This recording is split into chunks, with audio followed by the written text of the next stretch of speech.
Manchester United signed Yuri Tillmans for around £35 million from Aston Villa. The former FA Cup winner at Leicester, he is now a Europa League winner at Aston Villa. He scored in both of those finals. United have a huge big game player, someone who's very experienced in the Premier League and at international level, and just a bit of touch of class in that midfield for next season.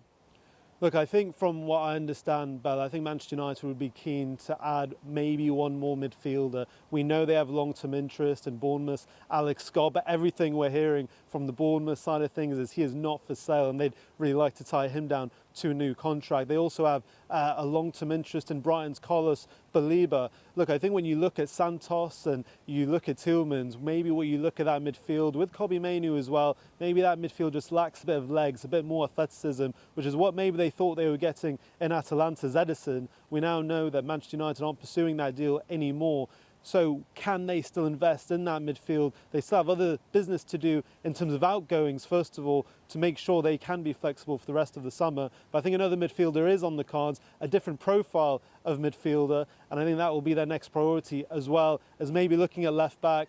A left winger is very interesting as well, but they need to sort out Marcus Rashford's future once his World Cup is done with England. What that looks like, we will wait and see. But it looks like they're going to reintegrate him into Michael Carrick's team at Old Trafford. But whether that means a long-term fix, at the moment, I would say highly not, and he could still be out the doors at Old Trafford this summer. But I think this is still very much the beginning of a transfer window for Manchester United to compete on all fronts next summer with the return of Champions League football at that stadium far behind me. I'm sure you can see across Salford Quays, Bella.